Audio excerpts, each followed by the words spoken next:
সুশান্ত সাহার লেখা mid century audio স্টেশনের আজকের রহস্য গল্প বেঈমান প্রেম। দুদিন ধরে প্রচণ্ড বৃষ্টি হয়েছে। কলকাতার অনেক রাস্তা জলে ডুবে গেছে। আমাদের বাড়ি থেকে বাস স্ট্যান্ড প্রায় সাইকেলে 10 মিনিট লাগে। আসতে গিয়ে দেখলাম জলের স্রোতে অনেক রাস্তা ভেঙে রয়েছে। জল বয়ে চলেছে রাস্তার এপার থেকে ওপার।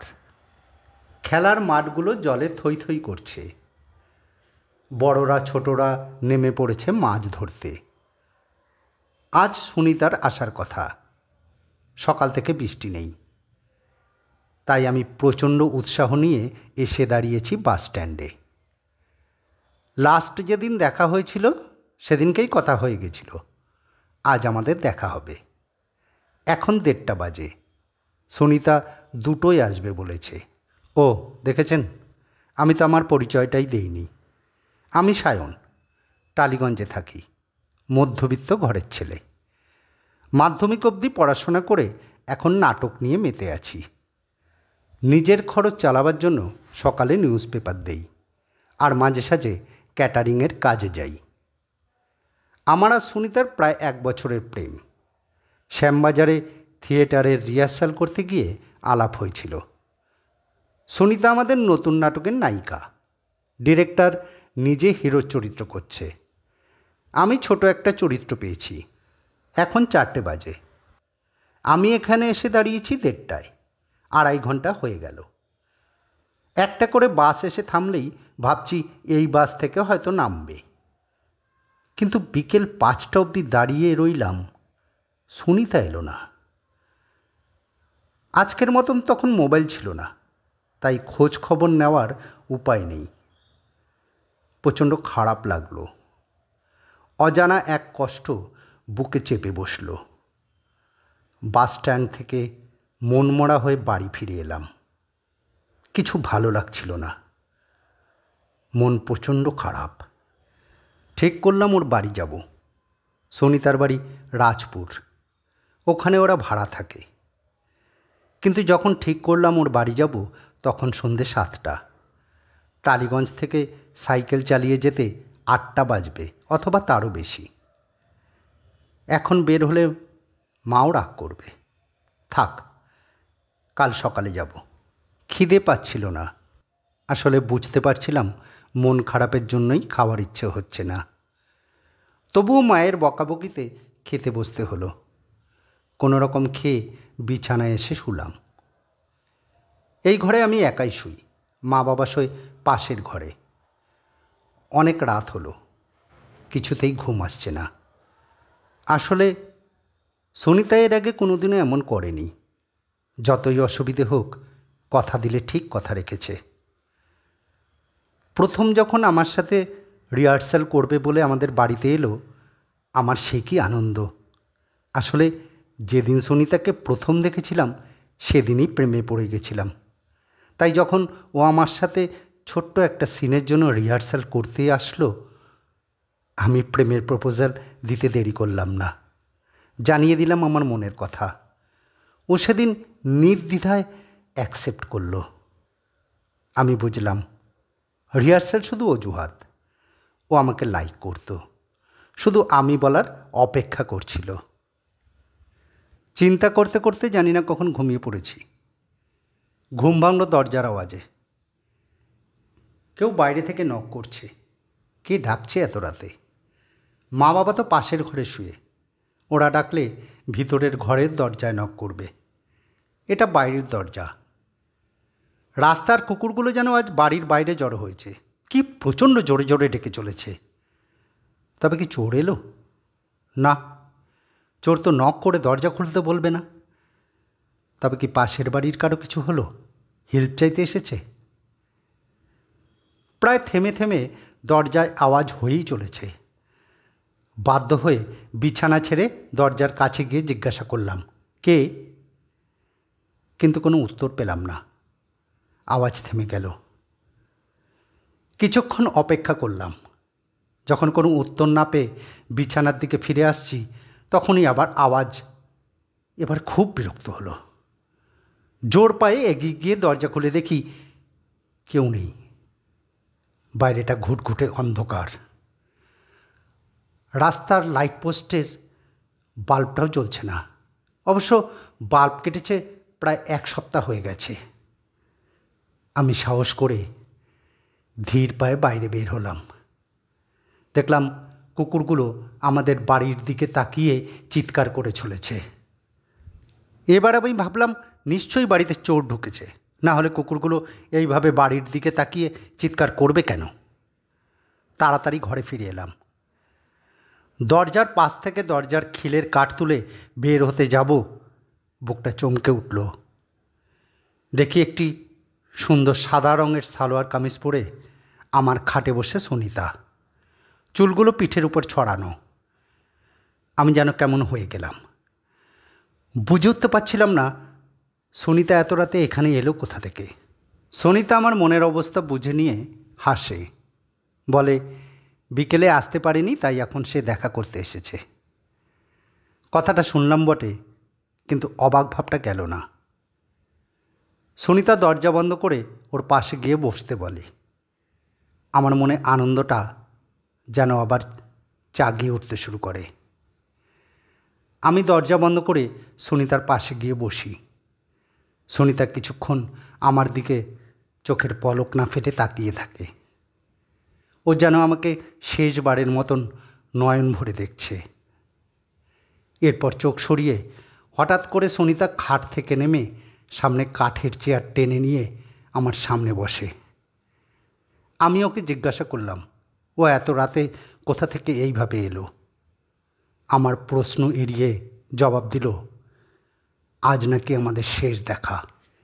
এরপর নাকি আমাদের আর কোনোদিনও দেখা হবে না। আমি বুঝতে পারছিলাম না ও কেন এমন বলছে। দেখা হবে না শুনে আমার বুকে ততক্ষণে মেঘ জমতে শুরু করেছে। আমি জিজ্ঞাসা করলাম, কেন কেন আমাদের দেখা হবে না? আমার মন যতটা উত্তেজিত হয়েছিল ততটাই সুনিতার মন শান্ত।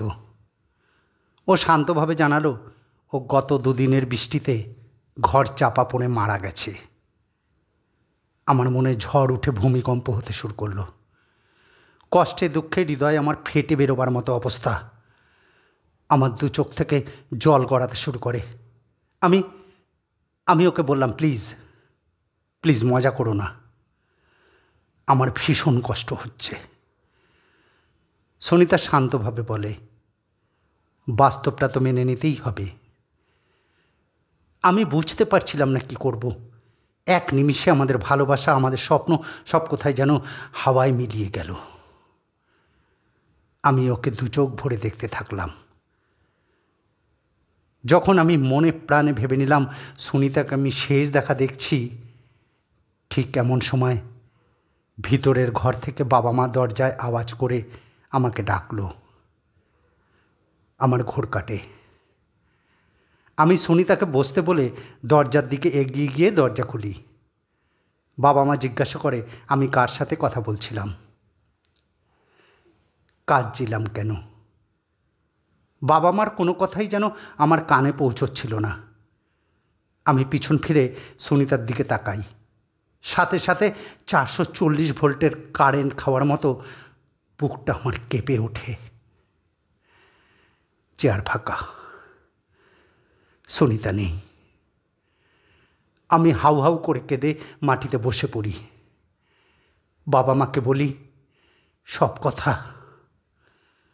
বাবা মা সান্ত্বনা দেয়। সেদিন সারা রাত জেগে রইলাম। মা বাবাও আমার জন্য জেগে থাকলো। কাক ভোর হতেই বেরিয়ে পড়লাম পেপার দিতে। মা বারণ করেছিল, বাবা বলল বের হোক, বেরোলে ওর মন ভালো থাকবে। আমার সেদিন কিছুই ভালো লাগছিল না। বুকের ভিতরটা কেমন ফাঁকা হয়ে আছে। পেপারগুলো বাড়ি বাড়ি পৌঁছে দিলাম। ফেরার সময় মালিকের কাছে 2 দিনের ছুটি চেয়ে নিলাম। মন খারাপ তো বলতে পারি না, তাই বললাম শরীর ঠিক নেই। বাড়ি ফিরলাম। ইচ্ছে না থাকা সত্ত্বেও মার কথা মতন স্নান সেরে অল্প একটু খেতে হলো। ঘরে এসে শুলাম। চোখ বুজলেই সুনিতার মুখটা ভেসে উঠছে। কিছু ভালো লাগছে না, শুধু কাঁদতে ইচ্ছে করছে। নিজেকে একটু শান্ত করার চেষ্টা করলাম। কিছুক্ষণ পরে ভাবলাম, যাই সুনিতাদের বাড়ি গিয়ে ওর বাড়ির লোকের সাথে দেখা করে আসি। তৈরি হয়ে বেরোলাম। যেতে যেতে ভাবলাম, যাব না, ওখানে গিয়ে দেখব ওদের টালির চাল দেওয়া 3 ইঞ্চি গাঁথনির ঘরটা ভেঙে পড়ে আছে। আমার মনে হবে সুনিতার প্রাণহীন দেহ ওতে চাপা পড়ে করুণ চোখে আমার দিকে তাকিয়ে রয়েছে। না না, আমি যাব না। সাইকেলখানা বাস স্ট্যান্ডের কাছে চেনা জানা এক দোকানদারের কাছে বলে একপাশে রাখলাম। চলে গেলাম ডবল ডেকার বাস চড়ে বাবুঘাট। অনেকক্ষণ গঙ্গার পাড়ে বসে রইলাম। আমি আর সুনিতা অনেক দিন এখানে এসে বসেছি। আমাদের অনেক কথা, অনেক স্মৃতি মনে পড়ছিল। আমার চোখের কোণ থেকে গড়িয়ে পড়ছিল অশ্রু। বুকটা দুঃখে ফেটে যাচ্ছিল। দুহাঁটুর মাঝখানে মুখ গুজে অনেকক্ষণ কাঁদলাম। আজ 1 মাস হয়ে গেল সুনিতা মারা গেছে। বুকের আগুনটা জ্বলতে জ্বলতে অনেকটা নিভে এসেছে। আমার পাড়ার অনেক বন্ধু সুনিতাকে চিনত। ও যখন আমাদের বাড়িতে আসতো আমি আলাপ করে দিয়েছিলাম। একদিন পাড়ার এক বন্ধু এসে জানালো সে সুনিতাকে একটা ছেলের সাথে গড়িয়াতে দেখেছে। বুকটা চমকে উঠল। বন্ধুটি জানে না সুনিতা মারা গেছে। মা বাবা ছাড়া কাউকেই বলিনি। আমি ওকে বললাম ভুল দেখেছে, কিন্তু মানল না। বন্ধু শিওর সে সুনিতাকেই দেখেছে। মনের ভিতর কেমন করতে লাগলো। নিজেকে বোঝালাম ও ভুল দেখেছে, অথবা সুনিতার সাথে মিল আছে এমন কাউকে দেখেছে। যেদিন থেকে শুনেছি বন্ধুটি সুনিতাকে দেখেছে, সেদিন থেকে মনটা চঞ্চল হয়ে আছে। ও এতটা কনফার্ম হয়ে বলল যেন ও সত্যি সুনিতাকে দেখেছে। মাঝে মাঝে ওর কথা বিশ্বাস করতে ইচ্ছে করছিল, কিন্তু কি করে সম্ভব? একটা মৃত ব্যক্তিকে সে কিভাবে দেখবে? ওর ভূত এসে নিজের মুখে বলে গেল ও মারা গেছে। কথাটা ভাবতে গিয়ে থেমে গেলাম। অনেক দিন রিহার্সালে যাওয়া হয় না।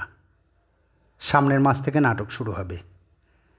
এতদিনে নিশ্চয়ই আমার আর সুনিতার নাম ডাইরেক্টর নাটক থেকে বাদ দিয়ে দিয়েছে। ঠিক করলাম আজ ডাইরেক্টরের বাড়ি গিয়ে দেখা করে আসব।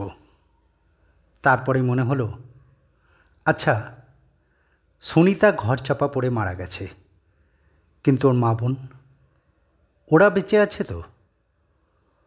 ঠিক করলাম ওদের বাড়ি থেকে ঘুরে আসব। ওর মা বোন আমাকে চেনে, কারণ কয়েকবার আমি সুনিতার সাথে ওদের বাড়িতে গিয়েছিলাম। সুনিতা ডোর টু ডোর সেলসের কাজ করত, কারণ ওদের সংসার ওকেই চালাতে হতো। ওর বাবা ওদের সাথে থাকে না। কিন্তু কোথায় যাব? ঘর ভাঙার পরে ওরা কোথায় থাকে সেটাই তো জানা নেই। রেডি হয়ে সাইকেল নিয়ে বেরিয়ে পড়লাম। নিশ্চয়ই ওর বাড়িওয়ালা কিছু বলতে পারবে। বাড়িওয়ালাদের দোতলা পাকা বাড়ি, ওটা নিশ্চয়ই ভেঙে পড়েনি। রাজপুরে পৌঁছে গেলাম ঘণ্টাখানিকের মধ্যে। এ কি, সুনিতাদের ঘর অক্ষত অবস্থায় দাঁড়িয়ে, দরজায় তালা বন্ধ। আমি অবাক হলাম। সব কিছু কেমন যেন গুলিয়ে গেল। আমি পা চালিয়ে বাড়িওয়ালার ঘরের সামনে গিয়ে কলিং বেল মারলাম। একজন ভদ্রমহিলা বেরিয়ে এলো। সুনিতাদের কথা জিজ্ঞাসা করতে সে জানালো তারা এখন এখানে থাকে না, পাশের পাড়ায় ভাড়া গেছে। আমি জিজ্ঞাসা করলাম সুনিতার কথা। উত্তর না দিয়ে মুখের ওপর দরজা বন্ধ করে দিল। আমি চঞ্চল হয়ে উঠলাম। খোঁজাখুঁজি করে পৌঁছলাম সুনিতাদের নতুন ভাড়া বাড়ি। একটা কাদামাখা উঠোনের চারদিকে অনেকগুলো টালির চাল দেওয়া বেড়ার ঘর। তারই একটার মধ্যে সুনিতারা থাকে। সুনিতা না, ওর মা আর বোন। ওর মা আমাকে ঘরে ডেকে চৌকিতে বসতে বলল। তারপর যা শুনলাম, আমার পায়ের নিচ থেকে মাটি সরে গেল। আকাশ ভেঙে পড়ল আমার মাথায়। সুনিতার বিয়ে হয়ে গেছে। যেই বাড়িতে আগে ভাড়া থাকতো সেই বাড়িওয়ালার ছেলের সাথে। ওই ছেলেটার সাথে নাকি ওর প্রেম ছিল। তবে তবে আমার সাথে কি ছিল? অভিনয়। প্রচণ্ড ধাক্কা খেলাম। এবার কষ্ট না, রাগ হলো। আমাকে ভূত সেজে গিয়ে মিথ্যে কথা বলে এসেছিল। ছি! আর আমি এই মেয়েটার জন্য কষ্টে দুঃখে ভেঙে পড়েছিলাম। কিছুক্ষণ পরে ওর বোন এলো। ওর বোন এখন কাজ করে। সুনিতা চলে গেছে, তাই তাদের সংসার সেই চালায়। ওর বোন কাঠের পুরনো আলমারি খুলে খামে মোড়া একটা চিঠি বার করে আমার হাতে দিয়ে জানালো, সুনিতা আমাকে দিতে বলেছে। আমি চিঠিটা নিয়ে খাম চিরে চিঠিখানা মনে মনে পড়তে শুরু করলাম। তাতে ওপরের দিকে বড় করে সরি লেখা থাকলেও পরের লেখাগুলো বিষ তীরের মতন বুকে গাঁথতে শুরু করলো। সে লিখেছে, আমি জানতাম হয়তো একদিন তুমি আসবে, তখন সবই জানতে পারবে। একটু ভেবে দেখো, আমি ঠিক করেছি। তোমার কাছে নেই টাকা, নেই ব্যাংক ব্যালেন্স, বাড়ি গাড়ি তো দূরহস্ত। আমি আর গরিব থাকতে চাই না, তাই তোমার জীবন থেকে আমি চলে যাচ্ছি। সায়ন, শুধু প্রেম নিয়ে জীবন কাটানো যায় না, তাই বাস্তবটাকে মেনে নিও। ও হ্যাঁ, সেদিন রাতে আমার বরের বাইকে চড়ে তোমাকে আমার মৃত্যুর খবর জানাতে গিয়েছিলাম, কারণ আমি জানতাম ওইভাবে আমার জীবন থেকে তোমাকে না সরালে বাড়িতে এসে ঝামেলা করতে। জানো, বাইকে চড়তে দারুণ আরাম। আমার বরের গাড়িও আছে। যাই হোক, জানি তুমি দুঃখ পেয়েছ। সারা জীবন কষ্টে না থেকে একবার দুঃখ পাওয়া ভালো। আর শোনো, একই শহরে থাকি, কোনোদিনও রাস্তায় দেখা হলে কথা বলার চেষ্টা করো না, প্লিজ। ইতি তোমার যা ইচ্ছে হয় ভেবে নিও। শেষ হলো আজকের গল্প, বেঈমান প্রেম।